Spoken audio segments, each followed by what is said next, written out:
Hello, everybody, and welcome to Grey History, episode 38, The First Terror. In the last episode, we examined the winners and losers of the Second Revolution. In particular, we surveyed the various individuals, factions, and institutions which saw their prospects rise or fall as the French monarchy was violently overthrown. In this episode, we're going to explore the actions of the new Paris Commune as it pursues what some historians characterize as the First Terror. We'll also examine what this means for tensions between the Commune and the Assembly, as well as the Girondins and the Montagnards. This episode will include everything from mass arrests to revolutionary tribunals and will set us up for one of the most gruesome and bloodiest events of the French Revolution, the infamous September massacres. Now, I've been hinting for some time that I have some important news regarding the future of the show, and so here it is. For a while, I've been struggling to balance the demands of my job and the podcast. These episodes are now taking more than 50 hours each to produce, and doing them with any sort of frequency alongside my career has proven unsustainable. Given this, I've had to make a choice: my job or Grey History. And contrary to pretty much every bit of advice I've been given, I've chosen Grey History. So, what does this mean for you? Well, for at least the next 6 months, I'm going to focus exclusively on the podcast. I will be producing episodes roughly every 2 weeks, with bonus episodes for Patreon supporters of the show every 4th episode. Over the next 6 months, my hope and my prayer is that we, collectively, can get the podcast to a point where it's sustainable. And by that, I mean it covers rent and at a minimum some tasty canned beans. Until then, I'm pretty much working on the show while living primarily off my savings, which is why this experiment is either going to succeed or fail within the next 6 months. So, this is where I need your help. I can only presume that if you've made it through nearly 40 episodes of detailed French Revolution analysis, that you're loving the show. And so I need your support to keep producing it. I'm throwing my all into this to give you more Grey History more often, but I need something in return. I need your help. Firstly, please share the show to anyone and everyone who might be interested in our mission to explore history in a way that isn't black and white, in a way that doesn't oversimplify the past, in a way that seeks to use history to better confront the numerous challenges of our own times which seem increasingly disinterested in nuance and ambiguity, and the fact that two well-meaning people can actually hold different points of view. That means telling your friends, your family, your teacher, your colleagues, anyone that you think might have an interest about the podcast, as well as sharing it on social media if you can. The second thing you can do is support the show on Patreon. Patreon is a platform that lets you essentially sign up as a member of the Grey History community. In return for a small donation when episodes are released, you'll get access to hours worth of bonus content, including episode extras, bonus episodes, and behind-the-scenes videos. Some membership tiers even have early access, and for those on the True Revolutionary tier and above, episode 39, The September Massacres Part 1, well, that's available right now, a full 2 weeks ahead of schedule. Patreon donations start for as little as $2 per future episode, and you can cancel anytime. Put simply, producing Grey History is a tremendous amount of work, and I'm throwing caution to the wind to try to bring you more of it. But I need your help to make it happen. Not somebody else's help, but yours. There's links in the show notes and on the website, or you can just Google Grey History Patreon. That's Patreon. Again, I'm throwing everything into this. I'm determined to help bring ambiguity and nuance back to how we explore our shared past, but I need your help to do so. I can't do it alone. As always, a huge thank you to all existing Patreon sponsors of the show. A warm welcome to the new virtuous citizens, Hannah, Gavin, and Stefan, as well as the new true revolutionary, James. Of course, a special shout out to the champions of the people, Jeffrey, Cynthia, George, and Brady, as well as to Toby for increasing their pledge. Finally, a huge thank you to Jinx, who has joined Brian as a hero of the revolution. As always, thank you to those sharing the podcast on Reddit, Twitter, Instagram, and other social media platforms, as well as those who have left written reviews on Apple Podcasts or sent in emails to the show. If you ever send in an email or tag the show on social media, keep your eyes open in your inbox because I'll almost certainly reply within 24 hours. Please remember to continue to share the show with anyone who you think would enjoy a history podcast that embraces the ambiguities of the past. A quick note on the bonus content front. For Patreon supporters, it's officially time to vote for the next bonus episode's topic, so please vote for as many episode ideas as you like. The last bonus episode focused on science during the Revolutionary era, but who knows what will be selected for the next topic. Currently in first place is the topic of the French effect, which would look at how the revolution initially impacted domestic politics across Europe and the United States. Other ideas include the annexation of Avignon and the Corsican Revolution, both of which are polling pretty well. Voting for more than half a dozen suggestions is on Patreon, and I've put a link in the show notes and on the website. I'll close the poll towards the end of May, and the bonus episode will be episode 42. So, Patreons, this is your chance to vote for the topic of the next bonus episode, and if you're not already a Patreon supporter, well, what are you waiting for? Anyway, that's enough from me, so let's get into it.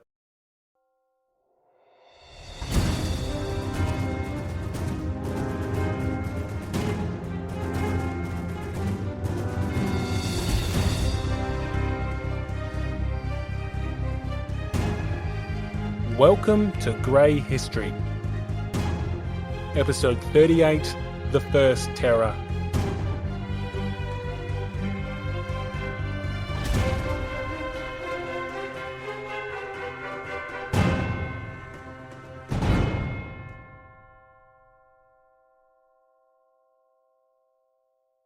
I want you to list things that are common across all revolutions. Not just political revolutions, but cultural and religious ones as well. Things that either literally or figuratively hold true in most cases, when a dramatic and far-reaching change overturns the status quo. For me, the one thing that is common across revolutions, or at least most revolutions, is the toppling of statues. In fact, when I think about political revolutions, one of the things I think of is statues being hauled to the ground. Try watching a Cold War documentary without seeing statues of Marx and Lenin unceremoniously biting the dust. Or for that matter, the demise of the Berlin Wall, itself a symbolic statue as much as a barrier with utility. Religious revolutions love a good statue removal as well, with no shortages of idols, busts, and artwork being defiled, modified, or outright eradicated across the centuries. Even in an abstract way, technological and cultural revolutions usher in new role models and individuals praised for their intellect, inventions, foresight, and skill. I would wager that across the globe, more people would know of and admire Steve Jobs than Alexander Bell, certainly amongst the younger generations at least. Veering back on track, in traditional revolutions, it would seem that the one constant in settled societies is our tendency to topple statues whenever we get the chance. So, it should come as no surprise that on the 10th of August, 1792, statues promoting royalty met an abrupt and sudden end.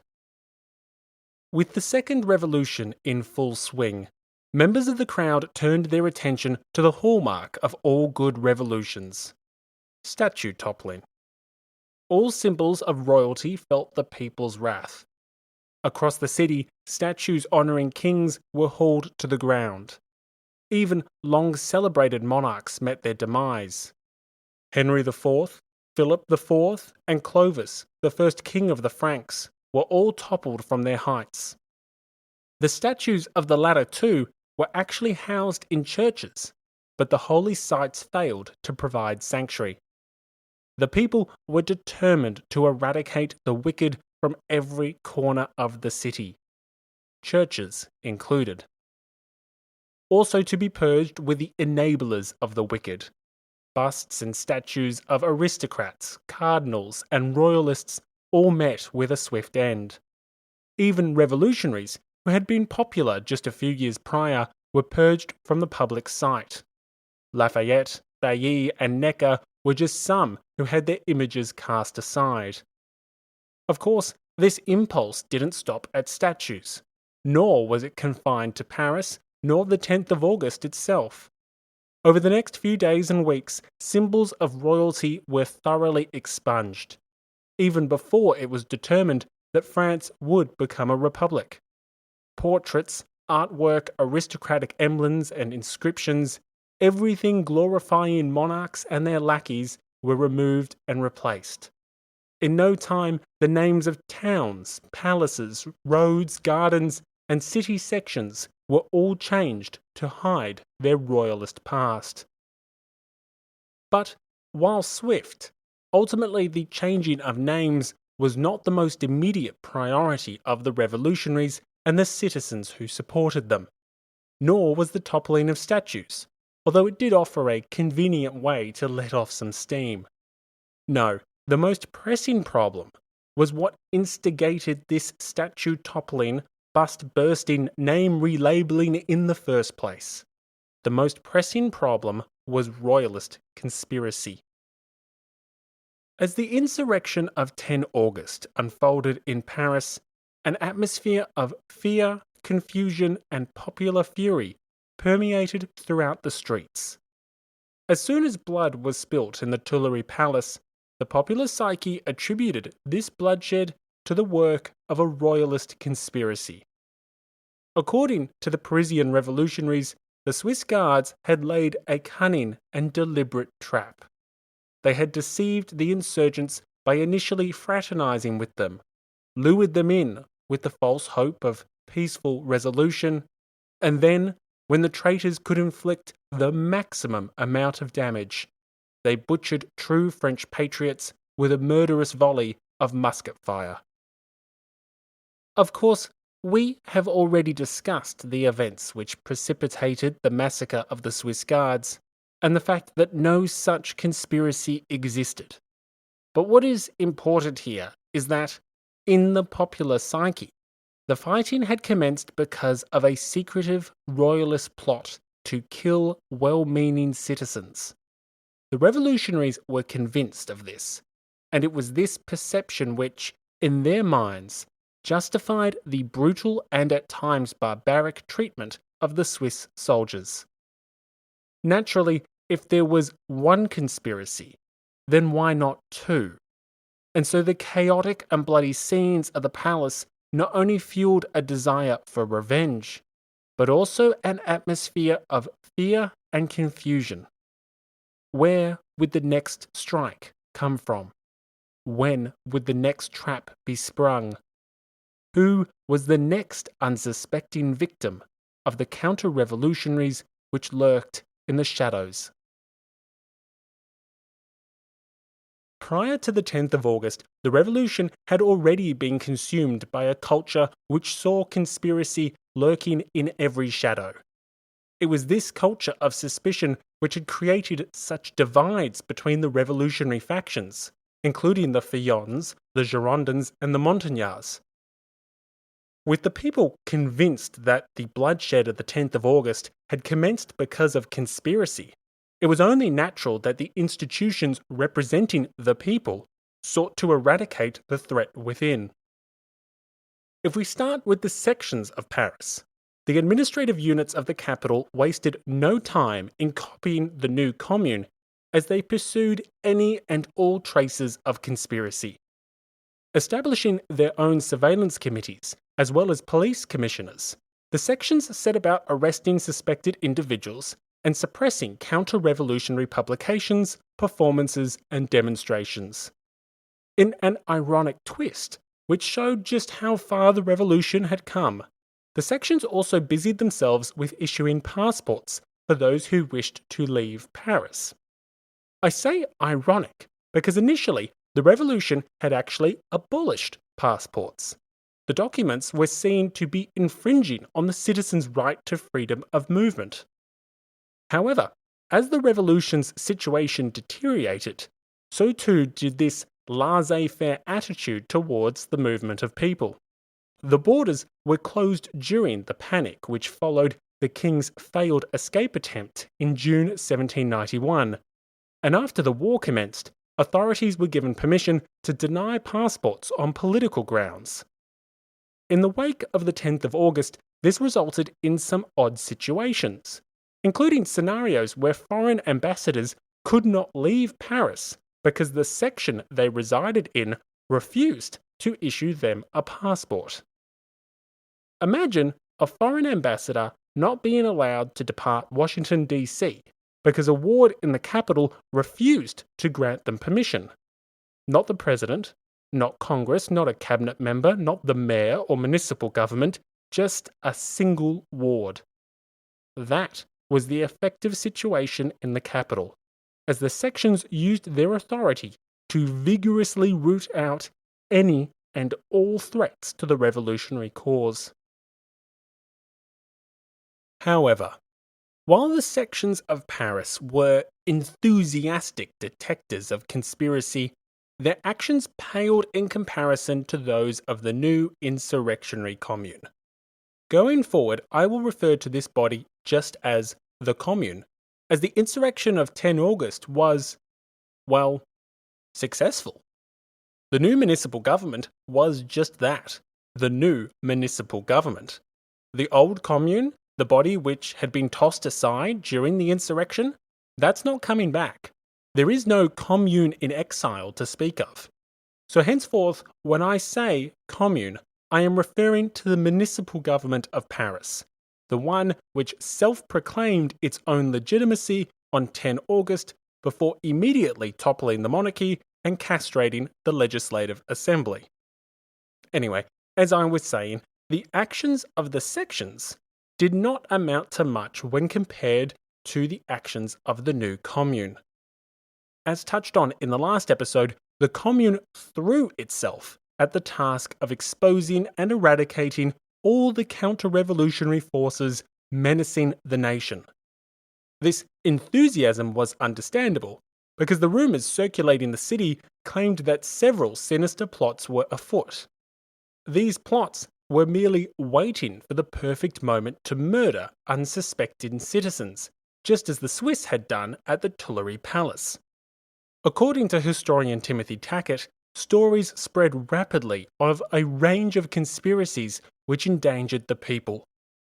Some claimed that 400 nobles who had survived the 10th of August were hiding out underground and were waiting to strike. Others claimed that huge caches of weapons were concealed beneath the Pantheon and the Palais Royal in preparation for a counter-revolutionary coup. If the rumours were to be believed, then armed men could strike the Jacobin Club at any moment, while saboteurs were placing shards of glass into the city's flour supply to cause chaos until the Prussian army arrived. It was in this anxious environment, characterized by fear and distrust, that the new commune energetically pursued all the enemies of the revolution. Conveniently for the body claiming to represent the revolution, this also allowed it to pursue its own enemies as well. The result was nothing short of behaviour that one might associate with a police state. In fact, the revisionist historian Simon Sharma describes the Commune's regime as just that. The Commune instigated police raids, arbitrary detention, suppression of the free press, and the seizure of goods in the name of the nation's defence. Most notably, given the events that would unfold in early September, the Commune sought to arrest those suspects who were considered dangerous to the people and the revolution. Aristocrats, priests, politicians, public servants, any whose revolutionary credentials appeared lacking were now fair game. The power of the king would no longer protect these scoundrels from the people's justice. One primary target for the Commune's arrests were non-constitutional priests. As a reminder, roughly half of the nation's priests had refused to swear loyalty to the revolutionary government, and these clerics had become a focus of the revolutionaries who were convinced of betrayal from within. The renegade clergy had long been portrayed as a seditious fifth column within France, and now, with the king's veto no longer an obstacle, the Girondin-dominated assembly finally passed laws allowing for their deportation. The Commune took the authority to deport those priests who had refused to swear an oath to the constitution as akin to authority to arrest them, and wasted no time in rounding them up. In fact, the Commune had begun to arrest refractory clergy prior to the Assembly's new laws. But it wasn't just the priests who were targeted. Royalist ministers, suspect journalists, and even former deputies of the National Assembly were named for detention. Yet, the list of suspects was diverse, to say the least, with my personal favourite definitely being Louis XV's former mistress, Madame du Barry. Who knows what state secrets she was hiding under that dress? Jokes aside, the imprisonment of others appeared to be either accidental or completely unjustified. One arrest which raised eyebrows was the detention of Abbé Sicard, a priest known for his work with the disabled children of Paris. Luckily for Sicard, he was promptly released, with the speedy resolution of his ordeal likely saving his life. I could labour for some time detailing the arrests or harassment of various individuals, including personal enemies of the men who now occupied the Commune, but such an effort would be unnecessary. I could also talk at length as to the analysis conducted on just how many were arrested during the month of August, but we'll touch on that next episode. For now, all you need to know is that there was a perception that these arrests were so plentiful that the prisons were soon overflowing. In short, in the wake of the 10th of August, the Commune brutally pursued any and all traces of counter-revolution. Given the fact that France was not only at war, but, as of the 19th of August, literally invaded by foreign armies, such a pursuit is understandable. However, conveniently for the new government, this pursuit of counter-revolutionary dangers not only gave the Commune grounds to target genuine counter-revolutionaries, but it also gave it the opportunity to target those who were its political opponents. It was not just arch-royalists who were arrested, but constitutional monarchists as well. It was not just the reactionary press which was suppressed, but moderate and constitutional printers too. In effect, the Second Revolution had allowed the victors to redefine the word counter-revolutionary. Those who were enthusiastic supporters of the revolution of 1789 but resisted the coup of 10 August were now considered just as dangerous as those who had opposed the original revolution of 1789. Thus, it wasn't just priests and nobles who found themselves the subjects of arrest warrants, but feuds, constitutionalists, and others whose defence of the first revolution now made them suspects of the second. Furthermore, it wasn't just genuine public enemies who were marked for arrest, but also those with personal feuds and grievances with the men who had come to occupy new positions of power. Given all this activity by the Commune, it's easy to see why this period is labelled by some historians as the First Terror, especially once we touch on the events we're going to discuss next episode. Suppression of the free press, restrictions on the freedom of movement, arbitrary detention, seizure of private goods, these were terrifying for many, and contrary to the principles which the Revolution of 1789 had held so dear. So, before we go any further, I do want to unpack what some historians make of all of this. How do historians characterize the actions of the Commune, its motivations and its justifications? It's all well and good for us to sit back and decry this, that, and the other centuries later, but it's important that we understand the complete context in which to view the actions of the new municipal government. The Marxist historian Georges Lefebvre does not mince his words when he states that the first priority of the victors of 10 August was the establishment of their dictatorship. In fact, across the ideological spectrum, historians of various stripes, left and right, have no qualms simply stating that the Commune was forcefully and effectively establishing its power at the expense of civil liberties and the Legislative Assembly. But while there is broad recognition that the Commune ruled in a dictatorial manner, that does not mean that criticism of the Commune is plentiful nor unanimous. In fact, even amongst some conservative historians who are rather dismayed at the Commune's actions, its work is portrayed by some as an understandable necessity. And since we're going to be talking a lot about necessity in the next few episodes, we should take the time to ask the question, can all of this be rationalized? To set the scene, let's remember that this is not the revolution of 1789. This was the revolution of 1792. This was a revolution born in a time of war, treason, and extreme hardship.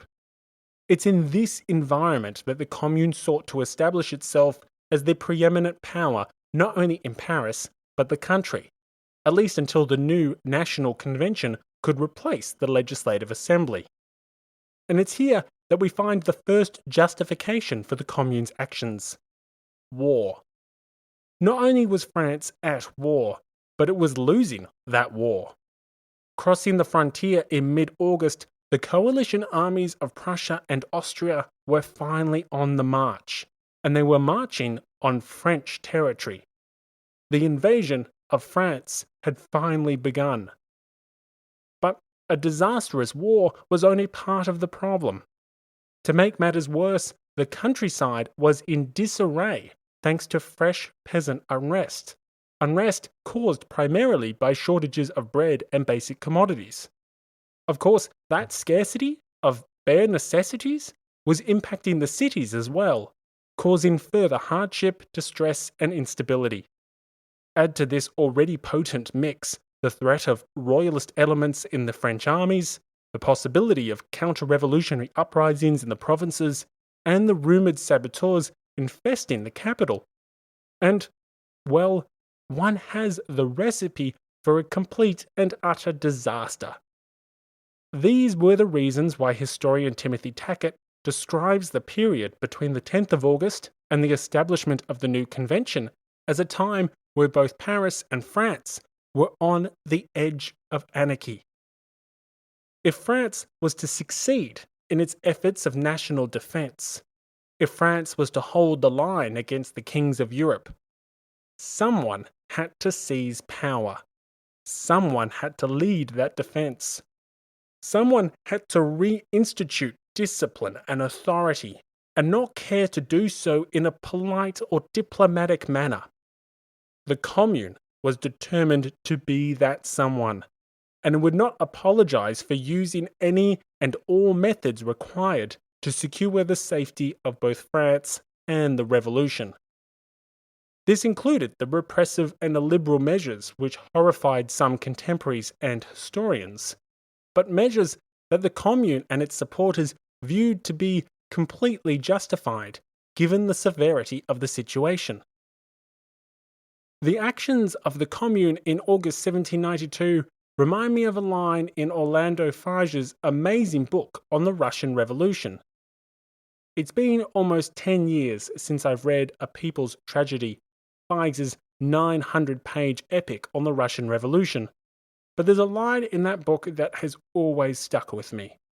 Now, I don't have my copy with me, so I can't quote him exactly, but the line is in effect as follows: "Besieged fortresses are seldom ruled in a democratic manner."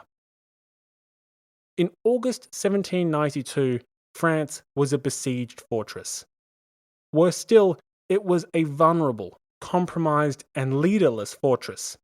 one whose previous leadership was either inept, as in the case of the Assembly, or treasonous, as in the case of the court.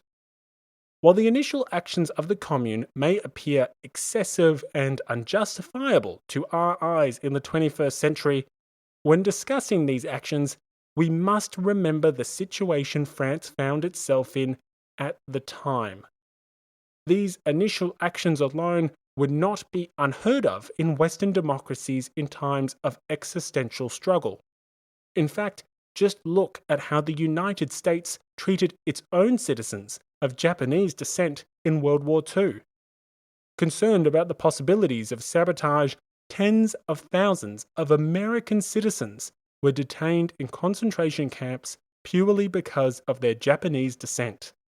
Their crime? Being ethnically Japanese. Not that different from the crimes of being a former noble or a pious priest, is it? So, while the Commune is often criticized by some for these actions, I would say that it's important to remember the broader situation that the new municipal government found itself in. That does not excuse or justify its excesses, but it does help to ground discussions of its work with the proper frame of reference. However, the actions of the Commune and its eagerness to establish its authority didn't just relate to the needs of the national defense. One must always remember that the Commune's legitimacy was questionable. The proportion of Parisians, let alone French citizens, who actively and enthusiastically supported the Commune was quite small. One should not take the majority's relative silence in relation to the monarchy's removal as akin to the majority's support for the new Paris Commune's existence and authority. The 10th of August was essentially a coup, which had been executed and enforced by a small proportion of the population. If one compares the level of popular support to the events of, say, July 1789, the new body did not enjoy anything like the popular legitimacy of the National Assembly after the Bastille's fall. As a result, some historians argue that the body had no choice but to resort to force in order to establish its supremacy, as what other option did it have considering that it lacked significant and broad popular support? Historian John Dolberg-Acton notes, between a king who was deposed and an assembly that abdicated, the Commune alone exhibited the energy and force that were to save the country. Being illegitimate, they could quell opposition only by violence, and they made it clear what violence they meant to use when they gave an office to Marat.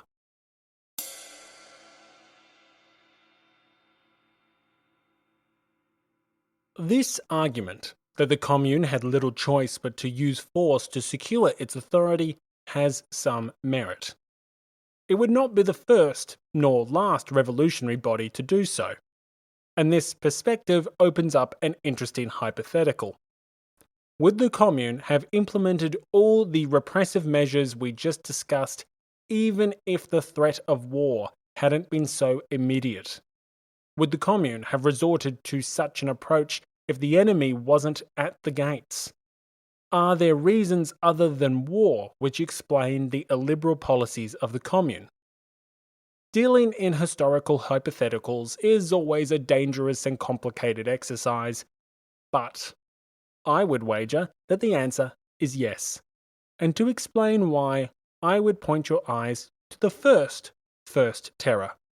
That's right, the first terror. You see, I've named this episode the First Terror because this period of time is labelled as such by a variety of historians from a variety of ideological perspectives. But you may remember that some historians title the events of mid-1791 as the Tricolour Terror. If you recall, the Tricolour Terror occurred in the chaotic weeks following the King's failed escape attempt in June 1791. In mid-July of that year, the famous Champ de Mars massacre occurred in Paris, and combined with the split of the Jacobin Club, which created the Feuds Club, the tumultuous events ushered in a period of time which was itself characterized by much the same actions we're discussing now. As the newly formed Feuds majority of the National Assembly tried to resist calls for dethronement and even the establishment of a republic, the Feuds in 1791, like the Commune in 1792, used a range of repressive measures to secure their authority. In mid-1791, the positions we've been discussing were reversed. It was members of the Cordelier Club, the Jacobin Club, the Brissauans, the radical journalists, the progressive left-wing revolutionaries who were subjected to illiberal and undemocratic measures. These measures forced revolutionary journalists like Marat and Desmoulins into hiding. They prompted Danton to flee to London. Hell, they even triggered Robespierre, then a member of the National Assembly, to change his lodgings and keep a lower profile. Importantly, these repressive techniques were used in a time of peace. Yes, in a time of significant uncertainty. Yes, in a time where foreign intervention was possible. But nonetheless, these measures were deployed by the Feuds in a time of peace. So, while some historians emphasize that the Commune resorted to authoritarian techniques to secure its position in part because it lacked significant popular support, the same can be said for the Feuds of the National Assembly, which had done much the same the year prior.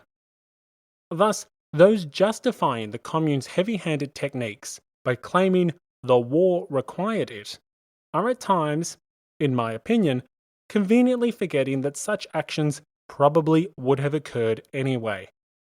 Furthermore, there is one notable difference between the Tricolour Terror of 1791 and the First Terror of 1792. When the National Assembly wrapped up in September 1791, one of its last actions was an amnesty for political prisoners of various stripes. It was hoped that such a measure would promote national unity and harmony as the Constitution of 1791 came into force. A year later, no such amnesty would be issued in 1792, and it was the Commune, not the Legislative Assembly, which ensured that such an act would not occur. Quite the contrary. Far from forgiveness, the Commune's priority was justice, and in its mind, justice should be delivered by a blade. In the wake of the Royalist plot of 10 August, and as always I say Royalist plot with inverted commas, but anyway, in the wake of the Royalist plot of 10 August, the Revolutionary Commune demanded justice. In fact, the people, through sectional assemblies and political clubs and public demonstrations, demanded justice. In the popular narrative, the Swiss guards stationed at the palace had brutally murdered their kinsmen. And while many had perished during the ensuing massacre, some Swiss had survived. In doing so, these soldiers had avoided justice. Thus, the surviving Swiss now faced calls for their immediate trial and execution. In order to ensure this happened, the Commune, including both Marat and Robespierre, threw its support behind the idea of establishing a new revolutionary tribunal.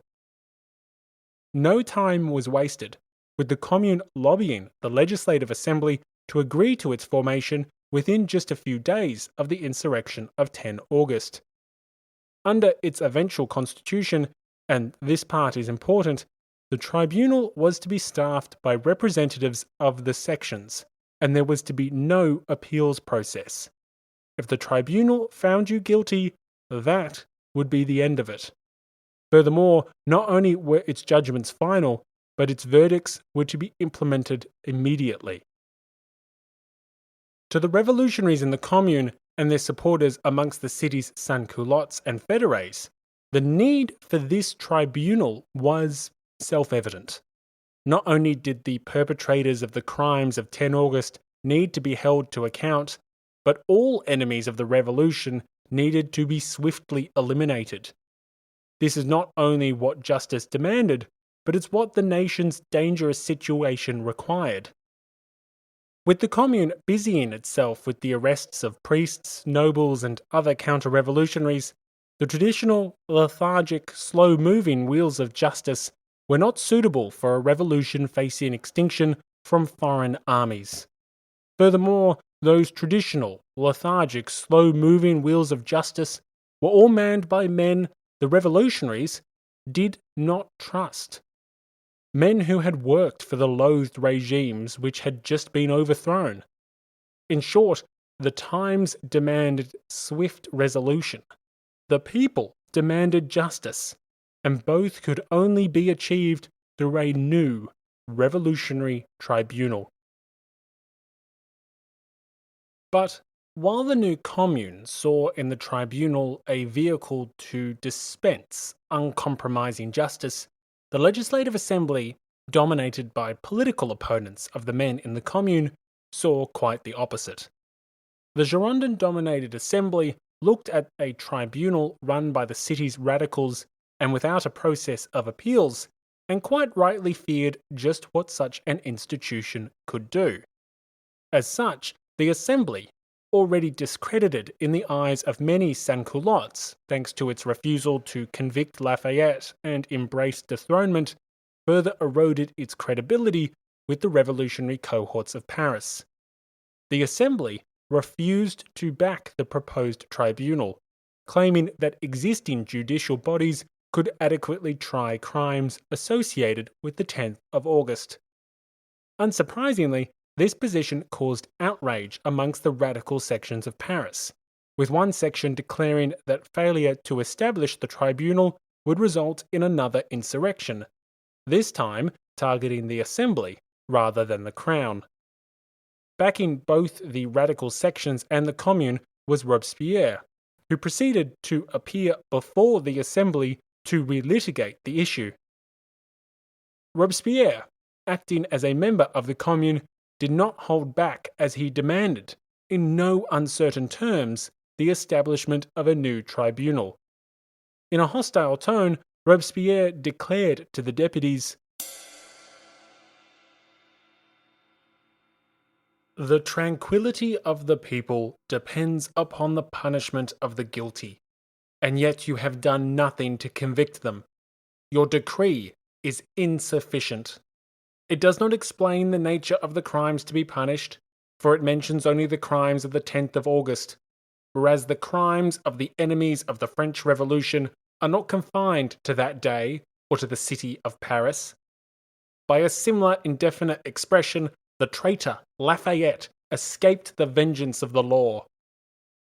As to the form of a tribunal, the people can no longer tolerate that already established. Appeals from one court to another are attended with interminable delays, and besides, all the old authorities are very much suspected. New ones must be instituted, and that, at present demanded, must be composed of deputies taken from the sections, so that it may be enabled to pronounce final judgment with sovereign authority and without appeal."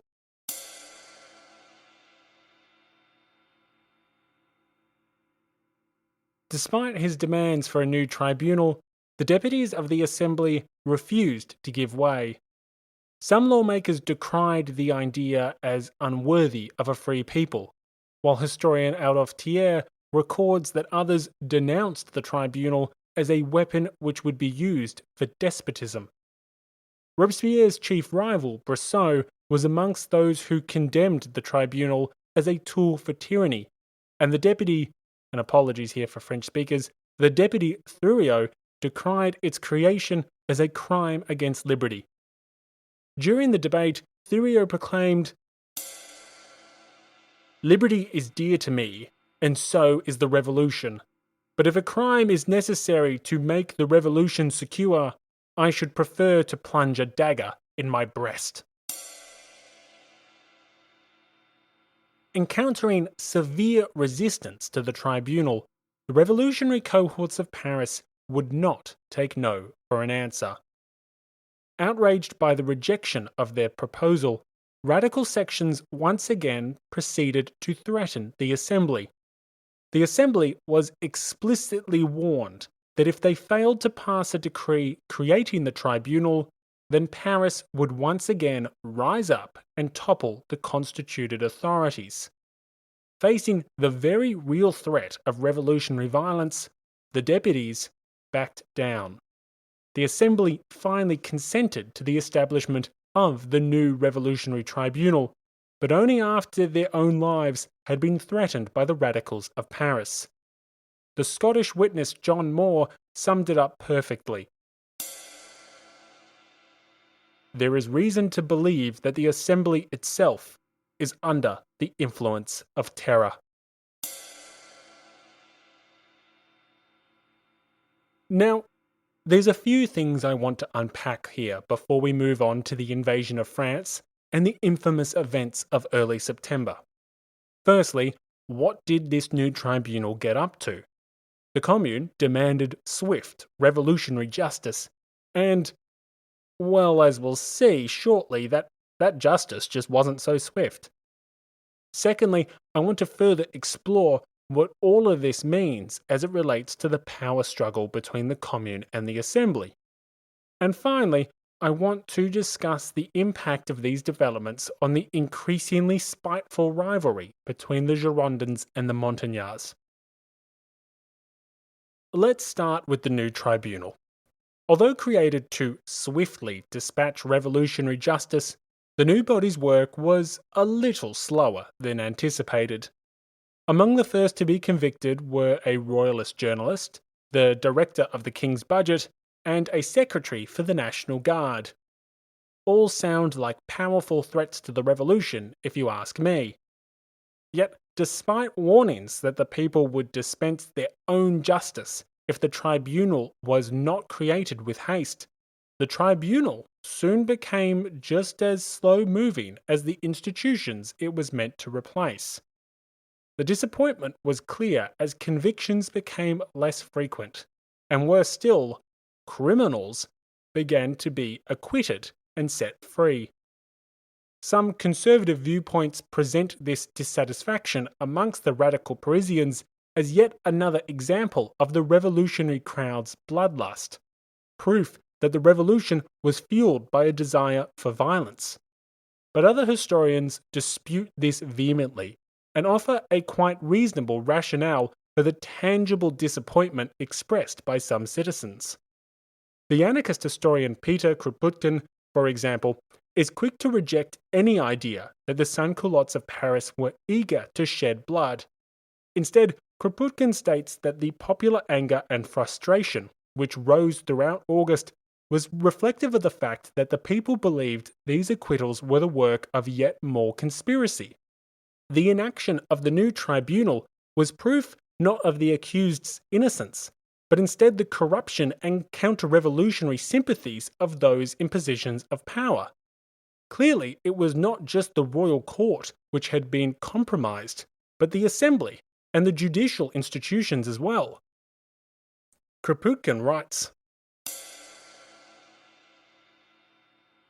"An attempt has been made by some writers to represent the populace of Paris as composed of cannibals, greedy for blood, who became furious when they saw a victim escaping from them.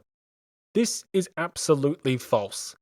What the people understood by these acquittals was that the governing class did not wish to bring to light the conspiracies that had been hatched in the Tuileries, because they knew how many of themselves would be implicated, and because these conspiracies were still going on."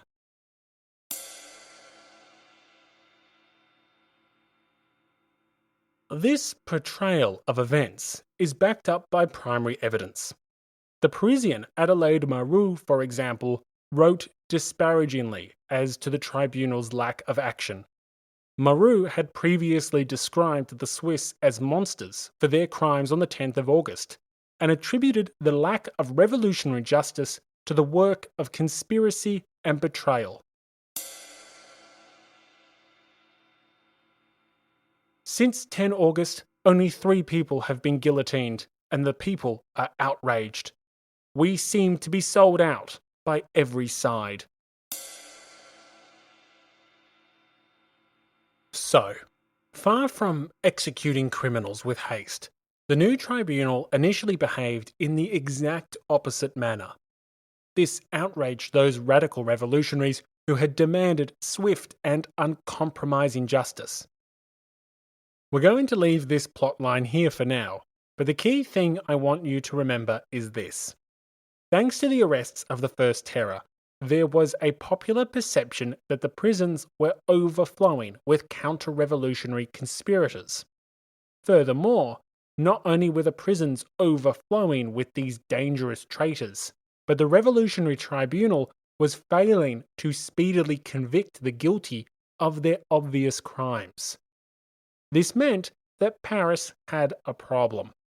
With the Duke of Brunswick marching on the capital, Paris was vulnerable.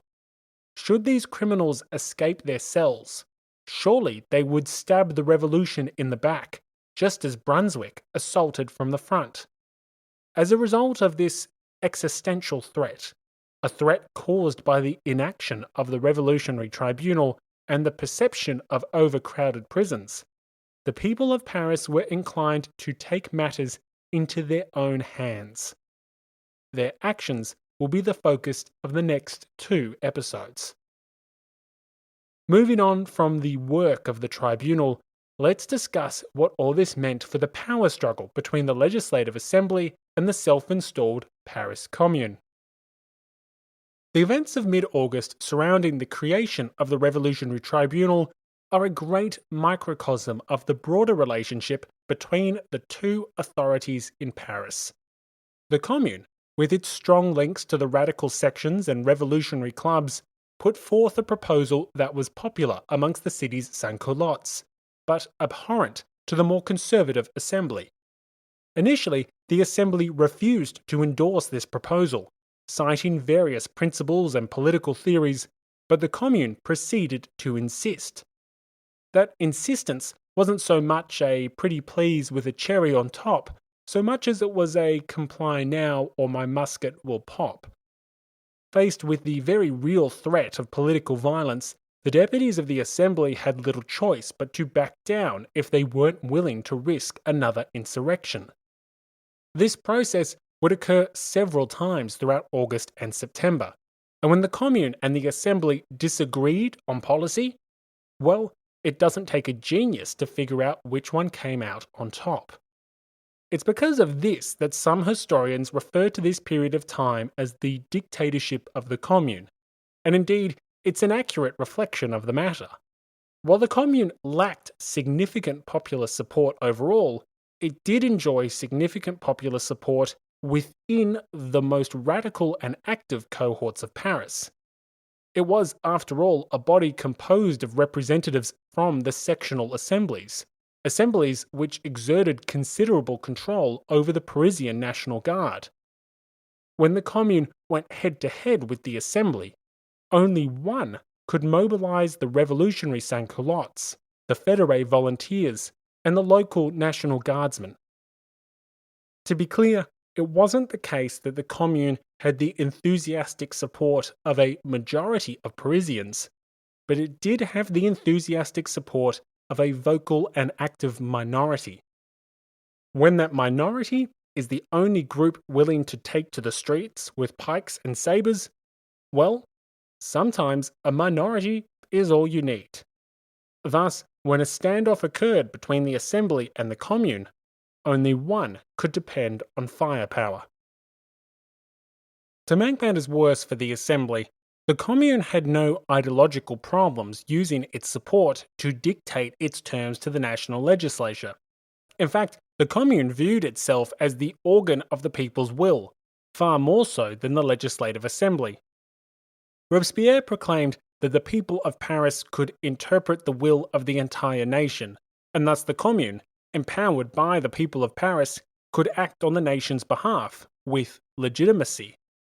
Another supporter of the body declared that the Commune needed unlimited power to perform its responsibilities, not only to the citizens of the capital, but to the entire nation. It was reasoning like this that justified the Commune's willingness to disregard, overrule, and at times blatantly threaten the Legislative Assembly.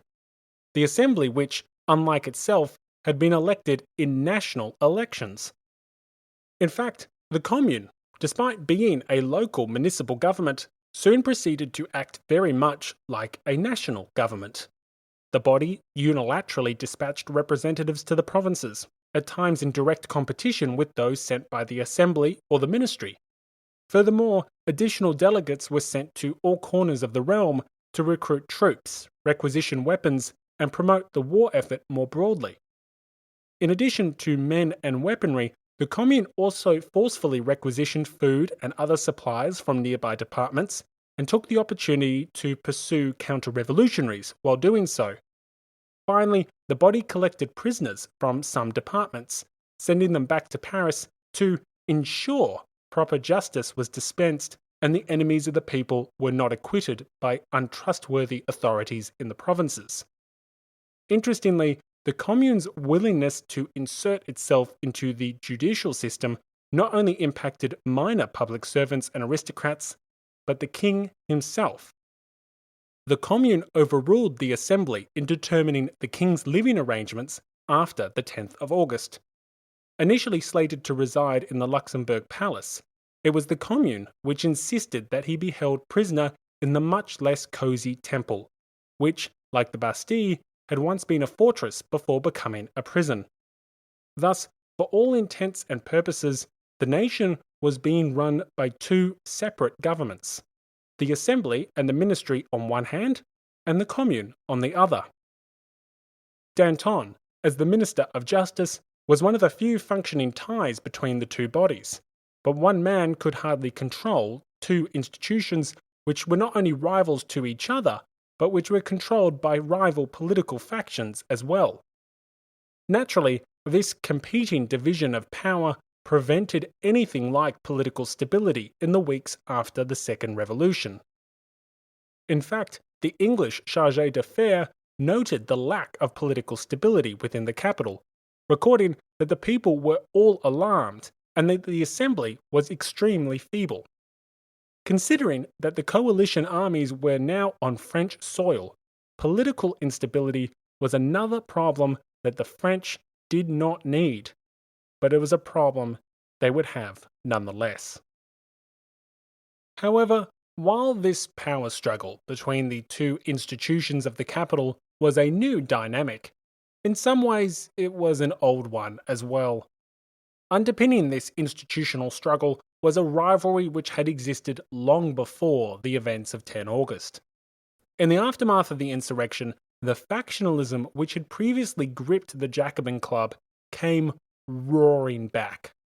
On one side stood the Girondins, who now dominated the assembly, and on the other side stood the Montagnards and their allies in the clubs and the sections, who dominated the new commune.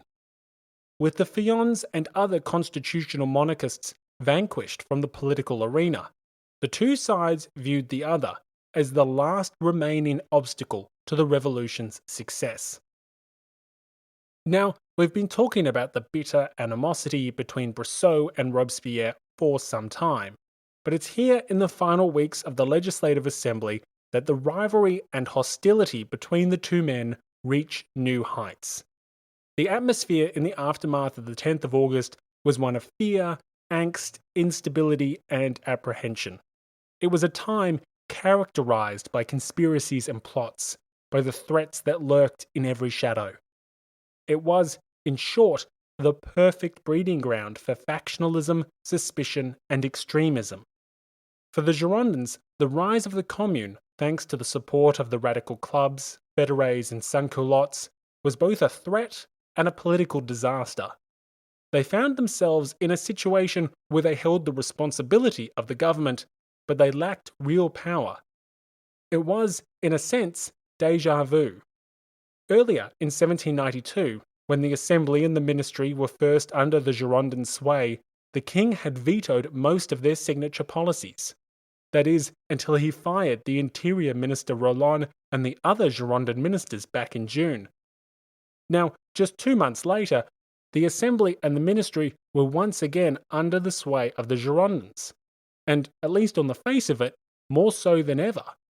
But this time, it was the Commune which exercised a de facto veto over their policies.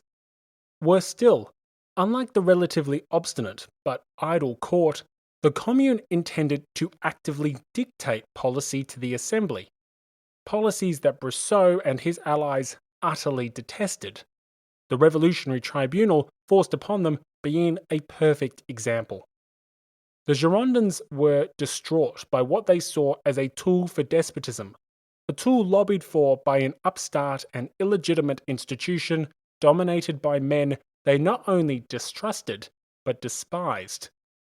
In their eyes, the Commune's power rested on unconstitutional and illegal activities, not just of some Parisian radicals, but in particular the individual radicals which had been their personal political rivals for months. This included men like Marat, but most especially it included Robespierre. Robespierre was, in the eyes of many contemporaries and historians, the de facto leader of the Commune, undoubtedly a man of significant influence, even if his exact level of authority and control is debated. So when the Girondins glanced over at the Commune, they saw more than just an illegal institution empowered by unruly radicals. They saw Robespierre, the man who they had denounced as a threat to the revolution itself. Remember, in the bitter and personal feuds of 1792, leading Girondins had denounced Robespierre as putting himself above the people and seeking to aid foreign kings through his campaign against the war. After the 10th of August, there was no kumbaya moment for the fractured Jacobins. Quite the opposite. The hostile attitude towards Robespierre remained. In fact, hostile attitude isn't the right description. Perhaps unrelenting attack is better. The Girondins weren't writing some burn book behind closed doors. They were publicly and viciously attacking the former deputy. As time progressed, so too did the venom, as did the Girondins' conviction that the self-styled champion of the people was seeking to weaken the revolution and empower himself at its expense. As a result, the establishment of the Revolutionary Tribunal was particularly troubling for the Girondins. Under the influence of the sections and the Commune, and with no right to appeal, the Girondins feared, quite understandably, that the new tribunal might be used against them. It was currently priests and aristocrats and feuds who were being arrested by the new Commune. It was currently these counter-revolutionaries being tried by the new tribunal. But for how long? How long until the Girondins' enemies in the Commune made a move against them? As we shall see, the answer to that question is not long at all. Nevertheless, this situation is why the Girondins resisted the tribunal's creation for as long as they could. They saw the tribunal as a weapon to be wielded by a man they despised, and it's for this reason that some historians link the establishment of the tribunal as the final event which caused an irreversible split within the Jacobins. Seeing Robespierre's power over both the people and the institutions of state grow, the Girondins were increasingly hostile to Robespierre and his allies. To them, he was a threat to both the revolution and their own personal safety. It's for this reason that the Girondins attempted to move against the Commune, and in doing so against Robespierre. Specifically, the Girondin-dominated assembly tried to suppress the new Paris Commune in the final days of August. The assembly argued that a new commune should be installed following fresh elections, as the current one was illegitimate. As discussed in the last episode, the assembly's attempt failed, as the national legislature lacked substantive support from the sections, the National Guard, and the revolutionary cohorts of Paris. Yet, despite their failure to dissolve the Commune, the Girondins had little choice but to try. You see, if the Girondins didn't remove Robespierre and his radical allies from their positions of power, then they would remove the Girondins from theirs. That was the logic of many deputies with Girondist sympathies, and their logic was right. If Brissot and his allies despised and distrusted Robespierre and his associates, well, the feeling was mutual. Robespierre had long suspected the Girondins of betraying the revolution for personal gains, and the events of recent months had confirmed his suspicions. Historian Timothy Tackett recounts the series of events which solidified Robespierre's growing misgivings. His suspicions were only confirmed by the Girondins' inconsistencies on the question of the king during July, and by the remarkably impolitic proposal from the Bressoan journalist Jean-Louis Carrard that the Prussian general, the Duke of Brunswick, be made King of France and welcomed to Paris along with his army. But it was above all the institutional rivalry between the Girondin-dominated Assembly and the Montagnard-leaning Commune that antagonized suspicions and hatred between the two factions. The list offered by historian Timothy Tackett as to the reasons Robespierre suspected the Girondins is not exhaustive. To add to that list, and to name just a few items, there was the Girondins' sudden defence of the crown in the days preceding the 10th of August. There was the Girondins' support of Lafayette to a senior military command. Indeed, there was the original reckless pursuit of war, when Robespierre had accurately warned that foreign conflict would jeopardize rather than consolidate the revolution. Add to that the secret dealings with the court he suspected to be occurring, which of course were not yet public at this time, as well as the Girondins' relentless personal attacks on his own person, attacks which labelled Robespierre a traitor, a man who perceived himself to be merely seeking to defend both the people and the revolution. In short, Robespierre had no shortage of reasons to suspect Brissot and his allies of impure motivations. And to be frank, I can't blame him. Historian Marisa Linton asserts that it was the Girondins who first initiated the practice of labelling their political opponents as conspirators, and we know with the benefit of hindsight that Robespierre was correct in his suspicions that the Girondins were secretly cooperating with the court. In short, Robespierre believed that the Girondins were actively betraying the people in pursuit of their own power and self-interest. Combined with the revolution's atmosphere of suspicion and its long-standing obsession with conspiracy, by August 1792, Robespierre's position towards the Girondins had hardened significantly. The Girondins weren't just his political rivals in the revolutionary arena, but instead the enemies of the revolution itself. Historian Michael Sydenham provides a great summary of Robespierre's perception of the Bressoans. As you listen, you're going to hear Sydenham touch on multiple themes we've been discussing over the last 2 episodes. This includes the revolution's kill or be killed mentality, which had been fueled by the menacing Brunswick Manifesto, and the emerging gulf between the Girondins and the radical cohorts of Paris, thanks to the Girondins' lack of enthusiasm for the insurrection of 10 August, the new Parisian Commune, and the Revolutionary Tribunal. Historian Michael Sydenham writes,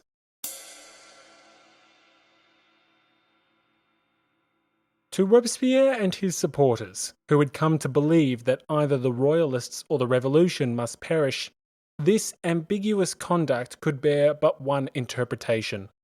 The Bressoans' cooperation with the nobility during the agitation for war, their conservative tendency as soon as they had gained some spurious success, and above all their failure to react with vigour to the threat of counter-revolution, seemed to prove them to be self-seeking intriguers, indistinguishable from the enemies of the people.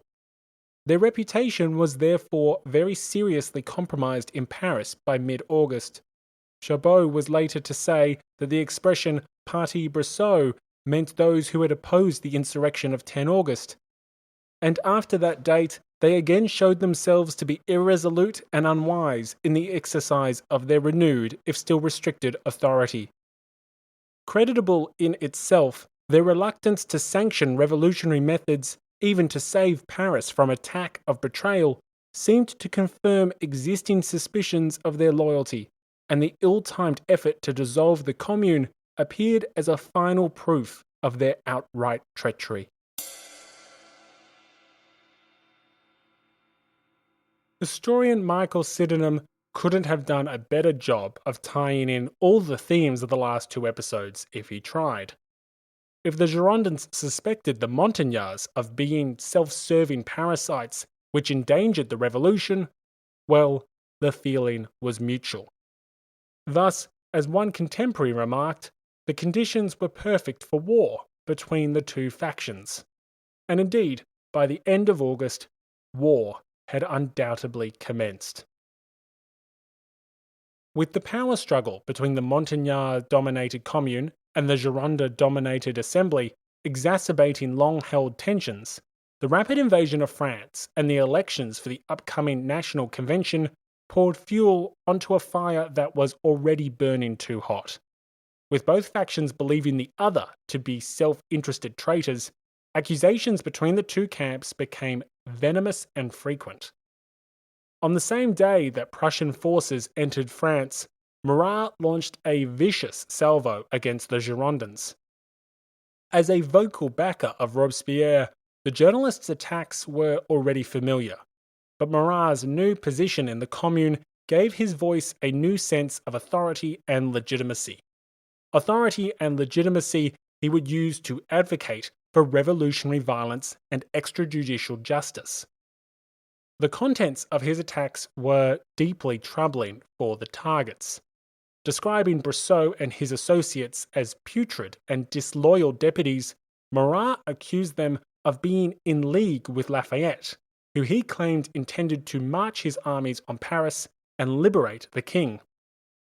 Of course, on the very same day Marat published this accusation, Lafayette was being arrested by the Austrians, but the commander's desertion and arrest was not yet known in the capital. Yet, the real problem here wasn't the fact that Marat, despite being an influential member of the Commune, was undermining the national legislature by labelling prominent deputies as traitors. No, the real problem for the Girondins can be seen in the contents of the rest of the same publication. In addition to denouncing the Girondin deputies, Marat offered a simple solution to rectify the slow pace of revolutionary justice which had been infuriating many supporters of the Second Revolution. Marat recommended that the people of Paris take justice into their own hands. His solution for the lethargic work of the criminal tribunals was simple. He implored Parisians to break into the prisons and kill the prisoners inside. Attacking the tribunal that was passed by the Assembly as fraudulent, Marat demanded swift and merciless justice. The people have two ways only open to them. The first is to bring the traitors held in the Abbaye prison to judgment, to surround the courts and the Assembly, and, if the accused are absolved, to massacre them without more ado, together with the new tribunal and the scoundrels who passed the fraudulent decree of August 17th. The other way is safer and more wise. It is to go armed to the Abbaye, drag out the traitors, in particular the Swiss officers and their accomplices, and put them to the sword. What madness to bring them to trial! The trial has already taken place. You have seized them with arms in their hands. In the act of fighting against the nation, you have killed the rank and file. Why do you spare the officers, who are incomparably more guilty? It was a stupid blunder to listen to those who advised making them prisoners of war. They are traitors who should have been done away with on the spot. Considering that the Girondins were already concerned as to how the Commune could misuse the new revolutionary tribunal, the advocacy of popular extrajudicial justice by a prominent member of the Commune was deeply troubling. Furthermore, that same individual who was recommending that suspected traitors be put to the sword was calling the Girondins traitors as well. Understandably, the Girondins became increasingly worried for their own personal safety. And to be frank, who can blame them? I mean, one of the most prominent and influential members of not only the Commune, but also the Cordelier Club and the revolutionary press, was calling the Girondins traitors and was separately encouraging the people to kill all traitors. You can see why tensions between the two factions were reaching new and dangerous heights. But it's here, in the weeks following the Second Revolution, with accusations flying thick and fast, that the war of words escalated beyond just words. It's here, in the days following the Assembly's attempt to dissolve the Commune, that Robespierre properly entered the fray. Escalating tensions in the capital even further, Robespierre proceeded to launch his own savage denunciation against the Girondins. With the Girondin-dominated assembly attempting to dissolve the Commune Robespierre not only supported, but debatably led. Robespierre proceeded to denounce Brissot and his allies as being in league with the nation's enemies. The man whose supporters called the Incorruptible held nothing back. No one dares name the traitors, then I will name them to save the people. I accuse the liberticide Brissot, the whole Girondist faction, and the infamous Commission of 21. I accuse them of having sold France to the Duke of Brunswick, and of having already received the price of their villainy. Describing the Girondins as perfidious intriguers working with the enemy powers against French liberty, Robespierre demanded their immediate arrest. The Commune obliged. If the establishment of the new revolutionary tribunal was not the final irreversible break within the Jacobins, then this was. The Commune, at the behest of Robespierre, ordered the arrest of Brissot and some of his most prominent associates. As elections commenced for the new National Convention, Robespierre and the Montagnards were about to eliminate their most prominent opponents. Or at least, so they thought. For the actions of the Commune would be immediately overshadowed by a river of blood. Thank you for listening to episode 38, The First Terror. The episode extra for this episode focuses on the diary of the Scottish physician John Moore. John Moore was the Scottish witness who stated that there was reason to believe that the Assembly itself was under the influence of terror. And we're going to be exploring his account of the events of late August. In fact, Moore's diary perfectly encapsulates so many of the topics that we've been discussing, from the attitude and crackdown towards non-constitutional priests, to fears of the rise of the Commune and its power struggles with the Legislative Assembly. It's fantastic to hear a lengthy, first-hand account from someone who was actually living in Paris at the time, and I think you'll really enjoy it. Remember, this episode extra, as well as hours worth of bonus content, is available for all Patreon supporters of the show. Please, if you like Grey History, if you want more Grey History, I need your help. And the best way that you can do that is by supporting the show on Patreon. Don't forget that for those patrons on the True Revolutionary tier and above, you already have early access to episode 39, The September Massacres Part 1.